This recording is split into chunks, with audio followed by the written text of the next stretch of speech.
Sure. Thanks, Eve, for having me. So as you said, I'm Jamie Bates. I'm from Heart Bookkeeping. We're a bookkeeping firm that service small to medium-sized businesses in Australia. We have a team of 14 bookkeepers based both here in Australia and also in Cebu in the Philippines.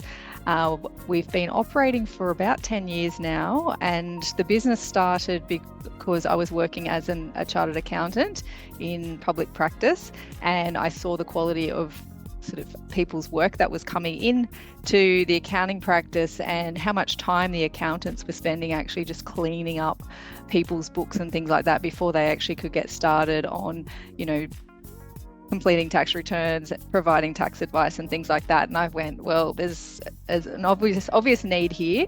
And so I actually started as sort of like a side hustle, sort of this bookkeeping business.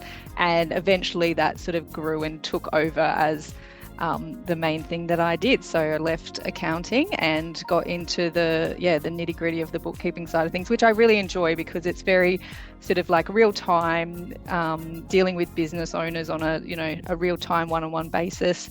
And the bookkeeping industry's got, like in the last 10 years, the amount of technology change and things like that's been really exciting as well. So it's been a good roller coaster to be on. Fantastic. All good. Well, what's one thing you wish someone had told you about leadership before you got into this space? I would say that I need to get out of my head and actually be comfortable communicating and sharing my ideas and my vision and my passion with those around me. So, because I'm an accountant by trade, so I'm a very introverted person. I have, lots of ideas. I do a lot of my thinking inside my head by myself. And that's fine, but that's not helping other people sort of come along for the journey and sharing the vision and understand how they fit into the puzzle. So I would say that for me, and probably for anyone else that's sort of like, that way inclined as well, is probably good advice. Fantastic. So you're paying it forward. Yes. Love it. I love it. So do you remember that moment, that, oh, wow, I'm in charge now moment? What stands out for you?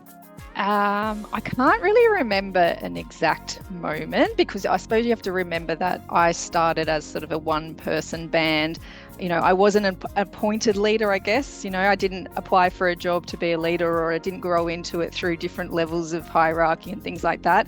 I sort of decided I wanted to do this as a business, and eventually when you're good at what you do, then you get more and more clients, and eventually you can't do all that yourself. So then you have to decide, do I stop growing or do I, start building a team? And I wanted to build a team. And so then you're a leader and you don't necessarily, see yourself as a leader, and you don't necessarily act like a leader, but you are now because you've got people that rely on you. So yeah, it wasn't really a moment, but I think, as you are you've got employees and whatever, and you've got people that are relying on you, then you start to change, your focus and your perspective around your decision making and how you behave and how you act as well. So you sort of have to just, like a lot of small business owners that started, doing something they love, and then all of a sudden they've got a team, you've sort of just got to wade your way through it and work out,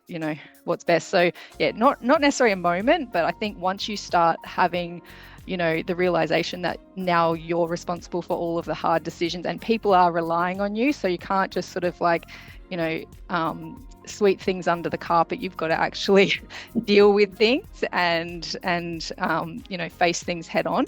Then I think that's when you start realizing, or I start realizing that, actually I actually have to behave differently and think about things in a different way. It is. It's not just something you do, it's something you have to be. Yes. You have to work at it. That's it. Yeah. What's one mistake you made early on that's turned out to be a bit of a gift for you? I would say probably undervaluing the importance of culture. Because definitely there's been situations early on where, we've had one or two team members that, they're fantastic workers and, they can get so much done, but maybe like culturally they're not really gelling with the rest of the team. And, I sort of just let that go, because I'm like, I don't really want to lose this person because they can punch out, so much work, and not addressing that actually ends up having a more detrimental effect on the organization as a whole. And I think conversely as well, like if you've got somebody that's, great, seemingly great for culture, like they get on well with everyone and they're this, that, but they actually don't get much work done, then that's actually not great either. So I think realizing that, and slowly addressing how I deal with those types of things, and getting better at it. And I'm much, much better at that now. And so to the point where, if we have a new hire that comes on, we've got quite a robust onboarding process now so that we can actually assess, skills, efficiency, all sorts of things. So then we can make the call up front whether they're a good fit or not a good fit.